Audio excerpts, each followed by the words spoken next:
In the Third Reich, a narrative of fear and propaganda was meticulously crafted by Adolf Hitler and his regime, projecting the Jewish people not just as scapegoats, but as an existential threat to Aryan supremacy. This orchestrated fear, deeply ingrained in Nazi ideology, presents a complex paradox that challenges the conventional understanding of victim and perpetrator. While history paints a clear picture of the Jews as the persecuted, there lies a less explored dimension, the irrational, yet palpable fear that Nazis harbored against them. This fear, rooted not in the military might or political power of the Jewish people, for they had none, but in the distorted ideologies and mythologies fabricated by the Nazi propaganda machine, reveals a significant aspect of the Holocaust's dark narrative. It was a fear that justified the unjustifiable, rationalized the irrational, and fueled a genocide that would forever alter the course of human history. What if someone told you they hated you because they believed or were 100% sure that your blood carried within it their destruction? Seriously, think about that for a moment. You're arguing with someone and they tell you they hate you. It happens all the time in the heat of the moment. For husbands and wives, neighbors and friends, 9 times out of 10, the words, "I hate you," aren't meant, are regretted, and are usually taken back. But imagine you're arguing with a neighbor, and you don't know him all that well. He says, "I hate you." You ask, why? Now imagine this answer: because your blood is trying to kill me. Wouldn't you walk away and call the police to have the guy taken to the hospital for an evaluation? So then, listen to these 3 quotes. The history of the religion of the blood, conversely, is the great world story of the rise and downfall of peoples, their heroes and thinkers, their inventors and artists. With satanic joy in his face, the black-haired Jewish youth lurks in wait for the unsuspecting girl whom he defiles with his blood. And due to these traits, which he cannot overstep, as they are in his blood, and he himself admits, in these traits alone lays the necessity for the Jew to behave unconditionally as a destroyer of states. Now, the first quote is from Alfred Rosenberg, who for a time, before and after the Nazis took power, was seen as the philosopher of the Nazi Party, who promoted a religion of the blood, and who, like SS leader Heinrich Himmler and others, believed that the German race was the last remnants of a mythic Aryan race, which lived on Atlantis. Yeah, you heard that right.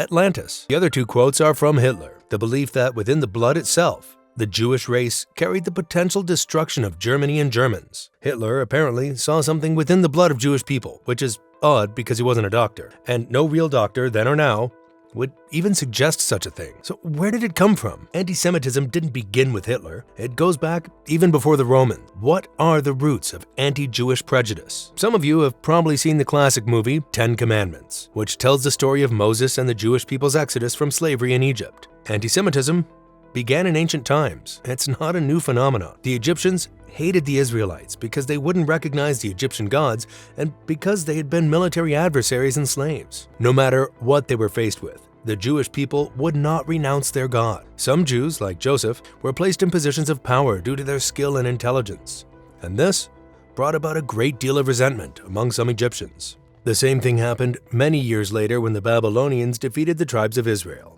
Most Jews were taken out of Israel and brought to Babylon, present-day Iraq and Syria, and made to serve their mighty king, Nebuchadnezzar II. Like the Egyptians before them, the Babylonians hated the Jews for refusing to accept their gods. Persians eventually defeated the Babylonians, led by Cyrus the Great. Unlike the Babylonians, the Persians under Cyrus were monotheistic like the Jews, and Cyrus allowed the Jews to return to their homeland. It was not until the mightiest empire of ancient times took over the land of Israel that what we recognize as real anti-Semitism began. The Romans. When we tell you about Roman rule in Israel, think about something.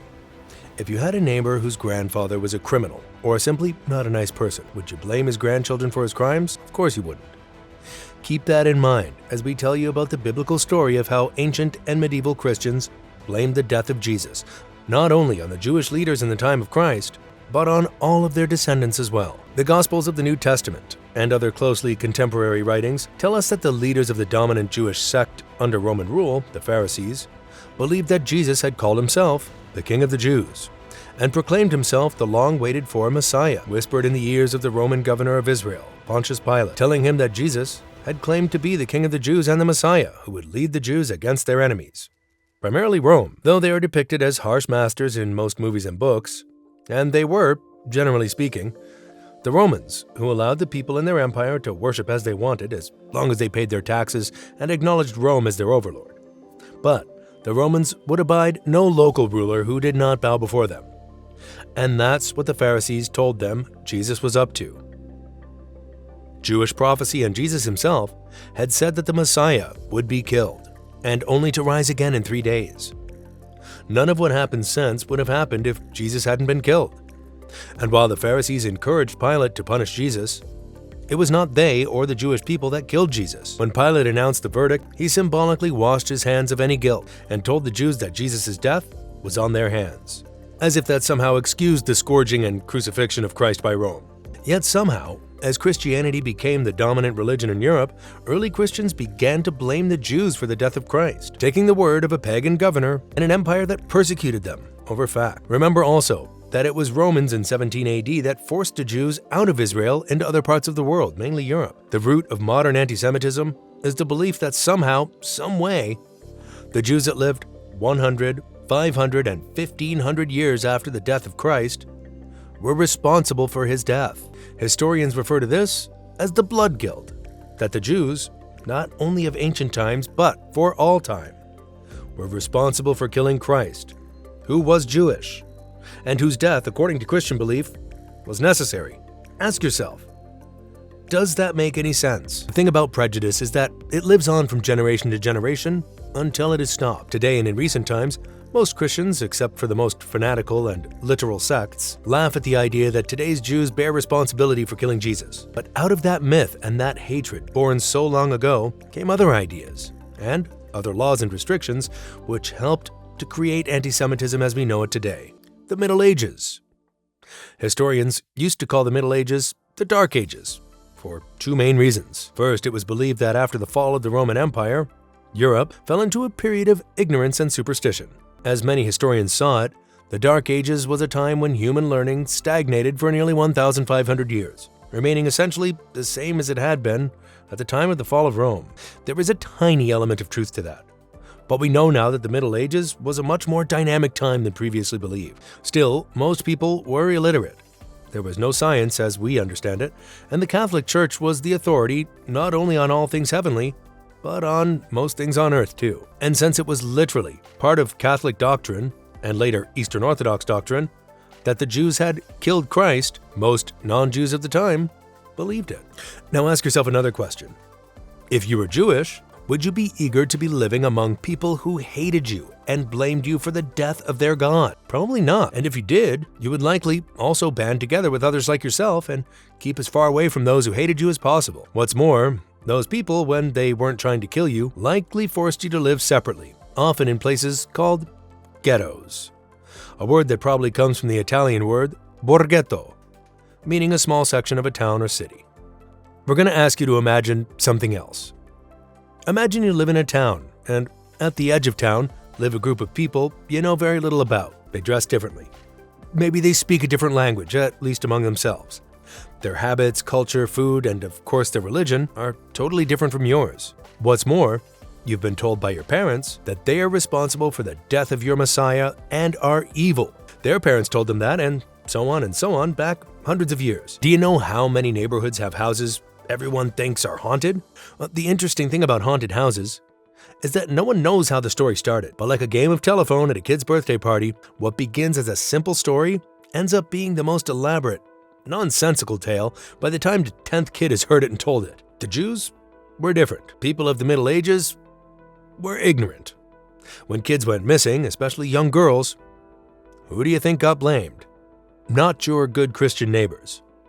What's more, as times went by, stories began to spread about the secret practices of the Jews. Being persecuted and misunderstood, trying to practice their religion as freely as they could and to keep their faith alive, Jews did not exactly open their doors for outsiders to see their religious ceremonies. However, they were written down for anyone who cared to learn about them with a little effort. Jewish worship became the stuff of rumor. And in a time where there were no police, no modern scientific techniques or research methods, and where life was short, brutal, and nasty, Jews were blamed when kids went missing. Mysterious fires started, and much more. The worst belief about the Jews was the idea that they kidnapped Christian girls, virgins, and used their blood in the making of their unleavened bread. Historians called this the bloodline, a medieval notion that the Jews sacrificed Christians in unholy ceremonies. Enter the plague.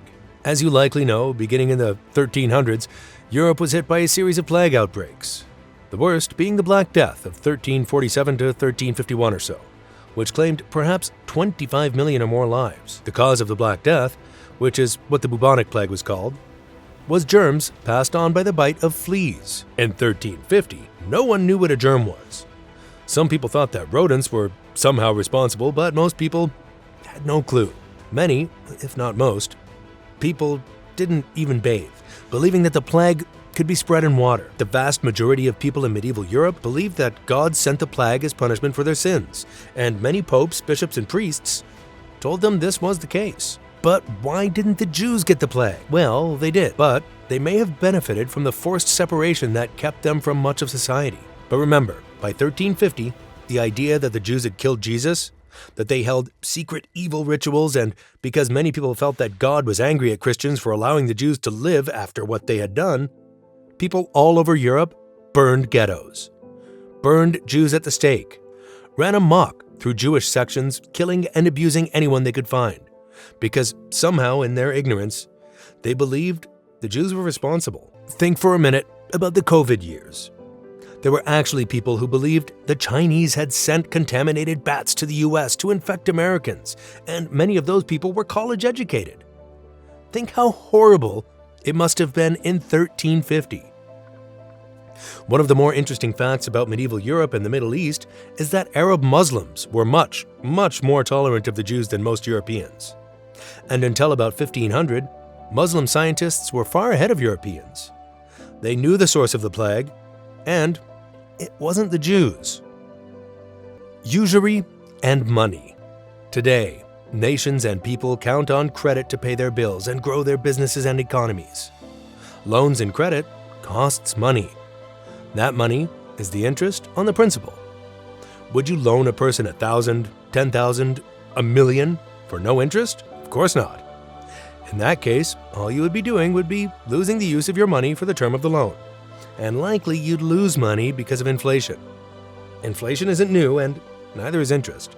However, for well over a millennium, the Catholic Church forbade interest.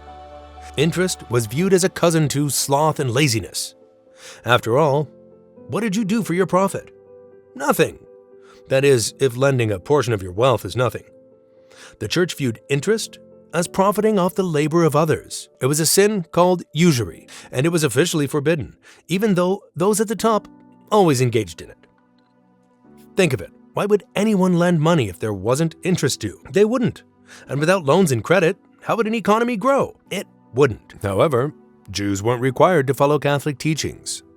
And since many professions were closed off to them because of the prejudices we've already told you about, many Jews in the Middle Ages went into banking.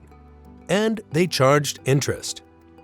Have you ever loaned money to someone, maybe a friend or a relative, and had them suddenly resent you for asking to be paid back? It happens all the time.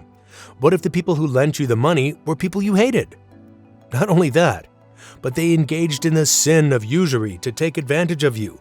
That was the predominant thinking about the Jews. Of course, Jews weren't the only ones involved in banking in the Middle Ages. The Catholic Medici family of Florence became one of the wealthiest families in history, partly because of money lending. But they knew all the right people. They lent to popes, kings, princes, bishops, etc. And people looked the other way because they needed the money. They too were often resented, but not like Jewish banking families like the Rothschilds. Jews also focused on education and the arts, two other areas not completely barred to them. And these were the beginnings of the whole stereotype we unfortunately still live with today. Jews controlling Hollywood, the banks, and elite colleges. Now, many people who hold anti-Semitic beliefs today will probably look at you quizzically if you tried to explain their feelings by using these historical examples. Or maybe not. But what most anti-Semites, and people of all races who hate any other, believe is that somehow the Jews, or blacks, or Asians, or Italians, or anyone else, are to blame for the ills in society. They've been taught that over time. Eastern Europe. In Catholic Poland and Bohemia in the 1300s, kings like Casimir the Great encouraged Jews seeking to escape persecution in the West to come to their kingdoms. Many Jews were more educated and skilled than most Poles, who were peasants tied to the land. Jews also moved into the vast spaces of Russia and Ukraine, hoping to find anonymity there. Wrong. When things went wrong in Russia, who was often blamed? The Jews, even though they likely made up less than 5% of the population. Russian and Polish rulers also used the Jews as scapegoats to rally people around them when things went bad, usually because they were inept or impotent rulers. In the 1800s, Russian Empress Catherine the Great, who was actually German by birth, ordered all Jews in her empire to move to what was known as the Pale of Settlement, parts of present-day Poland, Ukraine, Belarus, and Moldova. Isolated once again, they made easy targets. And hundreds of violent anti-Jewish actions or pogroms took place before and after the establishment of the Pale.